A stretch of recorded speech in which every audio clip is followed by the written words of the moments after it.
Hello everyone, and welcome to Keeping It Real. I'm Patrick Salerno, and today we are with Dr. Kathy Heiber.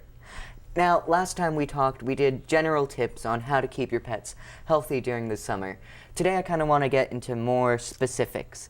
So I heard about heartworm disease. Can you elaborate on that? I don't think many of us really know what it is. It's a confusing term, but a heartworm parasite is a blood disease, a blood parasite that is primarily a problem for dogs, but also can affect other animals in the dog family. So our foxes can have heartworm disease. Can humans get it too? Like, do we need to go and get those little heart things for the dogs, like at Petco? No, fortunately, humans are rarely affected with a heartworm parasite.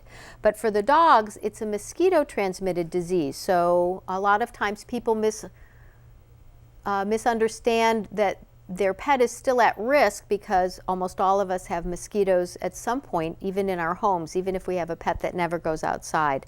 And the dogs that are even more at risk are those who might travel to more southerly states where mosquitoes are a year-round threat. So Petey here is a rescue dog, and she came from Texas. And I know in our practice we see a lot of animals who are fortunate to get homes up here in the north, and one of the things that they happen to bring with them is heartworm disease that they got in their home state. So in order to prevent our pets here, and once they become a member of our families, we give them a monthly medicine that keeps them safe from getting this disease from mosquitoes. So it's a wonderfully simple thing, and in many of the heartworm prevention products, there's also medicine that keeps them from getting intestinal parasites, things that can affect their stomach and intestines. So with a very simple pill, usually a chewable pill, animals can be kept safe from these very serious diseases. Heartworm can cause horrible changes in the animal's breathing pattern because it affects their lungs and can put them into heart failure and liver failure. So fortunately up here we don't see those severe cases commonly because our animals are generally well cared for. So I would advise everybody to ask their veterinarian about something as simple as a monthly heartworm preventative and get their animal blood tested. And once they have a negative heartworm test, then they can go on this simple medication. So you definitely have to watch for that. With the spreading of this parasite, is there other ways to get it, or is it just through mosquitoes? Just through mosquitoes. So if one dog has it and Petey's next to that dog, if a mosquito bites the other dog and takes a blood meal and then goes and bites Petey, that's how the parasite is transmitted. So our once a month preventative will kill any of the infective organisms that could come from a mosquito bite on that monthly basis. And it's very, very safe and can be so easily given. So in this day and age, fortunately, it's much, much less common up here in our cared for pets than it is in years past. Okay. So speaking of parasites, let's talk about Congress. No, I'm kidding. Fleas and ticks. Fleas and ticks are very common this time of year. So in the spring months, we usually see the ticks coming out sometime in March. And we have different kinds of ticks up here. And now, of course, we have the common deer tick, which has been present in the area since the 1980s. So when I first started veterinary practice up here, we didn't have Lyme disease and some of the other tick-related diseases, but the population of ticks has changed. So we see a lot of deer ticks, and they actively feed on the animals usually in the spring and then again in the fall. So that's an important thing for people to understand. People will commonly say to me, Dr. Heiber, I found a tick on my dog and it might be in October. And they say, but I know it's not a deer tick because it's so big. Well, unfortunately, deer ticks can get quite large when they are engorged with blood and can be the size of even a small jelly bean. And that's something that was not commonly described in the early days when we were learning about these parasites for our safety as humans as well. So I'm always happy to be able to help pet owners understand both for themselves and for their animals' welfare. But the only ticks that are actively feeding on pets or on people in the fall months are deer ticks. So the dog, American brown dog tick and what might be called the wood tick or the dog kennel tick. And also there's a Texas Lone Star tick. Those ticks are only feeding in the spring months. But now we have some very simple prevention. There are some collars that are very effective that can keep ticks from attaching and staying alive. And then there are also some topical medications. Are you familiar with any of these for your own pet? Yes, Molly, my dog, has to take them every month. And so we just apply it very simply onto the dog's skin. So in an animal who has really short hair like Petey does, I'll sometimes take a comb to be able to separate the hairs, and then that way I can see down to the skin. Can you see that, Patrick, a little bit better? Okay. And that's one of the things that we like to make sure pet owners know, because if you have a long-coated dog, or even one that has a dense coat like this, if you don't make that effort to part the hair in order to be able to see the skin, that's where the drops need to go. Now, you don't need to rub it in with your hand, and you don't usually need to draw it along the entire body of the animal, because it will travel on its own through a process called lipophilic attraction. So that means that it's finding the fat along the surface of the skin, and it's going into the glands that secrete the oils of your skin to keep it healthy. And in the pet's case, a little bit of that product is then distributing all over the body. So fortunately, with just a simple application of some medicine right between the shoulder blades, that's usually sufficient on a monthly basis. In the olden days, we used to have to use powders and sprays regularly, and exposing us to a lot of different pesticides as well as our pets. So we used to see a lot more problems with poisonings of animals when medications weren't used properly.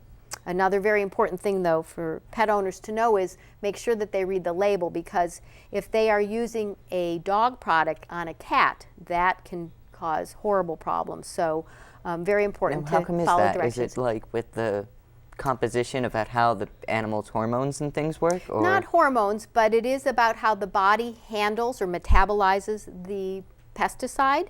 And in this case, the different medications work differently between dogs and cats. In veterinary school, we learn that cats are not little dogs. They are really a separate species, and there are some similarities, but then there are other drug differences. For example, cats have a very high risk if they get an aspirin, whereas dogs might be able to tolerate an aspirin occasionally. So nuances like that. But in the pesticide use, you have to make sure that you're using an appropriate product for the species that you're putting it on. And I guess I would assume to say that the stuff that we use for ourselves, never good for dogs or cats. I would say that it's important to use a product that's labeled for the animal that you're using it. So absolutely be aware of what it says on the label. But there are some products that have perhaps some more natural ingredients. Their efficacy may not be as high as some of the products that have true insecticide or parasiticide in them. But there are some products I've seen that might have some of the aromatic oils, and so that can be sprayed, and it will safe for humans as well as pets. Okay. So another thing is dental care. That's very important for both humans and dogs. Yes. I know when I go and visit my friend's house, you love to see the dog, then they breathe on you, then you don't want to see them anymore. So I guess if you can explain why it's sometimes so bad, and why their teeth are always, or generally, not as clean as ours, and what can we do? So let me ask you this. Perhaps you've been instructed to brush your teeth on a daily basis, okay? And so for our pets, sometimes we have to do that for them as well. Now, trying to brush a dog or cat's teeth is very problematic. But if you get them started when they're puppies or kittens and they're used to being handled regularly, then it can be something that's a joy for them to experience, because they are happy to have any kind of interaction with their humans usually. And then also it's going to help keep their teeth clean. So I wanted to show you something real simple, because sometimes getting a toothbrush in a pet's mouth is very difficult. And if we can help them to be comfortable being handled around their mouth, then what I like to recommend to my pet owner clients is to take a washcloth, and if you can just look at the pet's teeth, you can see Petey has nice clean teeth here. But in general, if they have just a little bit of film, you know how when you wake up in the morning and it feels a little bit Rough? slimy in Yeah. there. So by being able to take a washcloth and just rubbing on the teeth firmly, and you don't even have to see what you're doing when you're getting these back premolars and molars back here. But if you can just rub on the teeth on a regular basis. So how often should we do it? Ideally, it's daily, but most of us don't have the time, energy, or interest necessarily in doing it quite that frequently. So if I can find the time to do it 3 times a week, I feel that most people will be able to keep the film that comes from just natural eating. Petey generally likes to have treats, don't you, Petey? Yes, very good girl. And so regular rubbing of the teeth can suffice for being able to keep that dental film from building up and causing horrible plaque that then leads to diseased gums and that bad breath that your friend's dog might have. So always a good idea to check in your pet's mouth, and if you can see white teeth like Petey has, then your home care will be very beneficial. If you see big brown deposits on there, sometimes some bleeding gums, then definitely a vet check will be helpful so that the veterinarian can assess whether proper cleaning can be done. And then once you have the teeth cleaned, you have something that you can maintain rather than having to worry about having the dog or cat lose their teeth prematurely. And I would assume if they are at the point where their gums are bleeding, you don't want to take the washcloth and start doing the rubbing then. You won't be providing them with anything beneficial, so absolutely get the opinion of a veterinarian for what the next step should be. Okay. So we did talk about a lot of information, so if you would like to recap and kind of give a couple important facts for the audience to remember. Well, I'm so glad that we had this time to remind people to be careful with their pets in hot weather, that we're not going to leave them in the car at any time.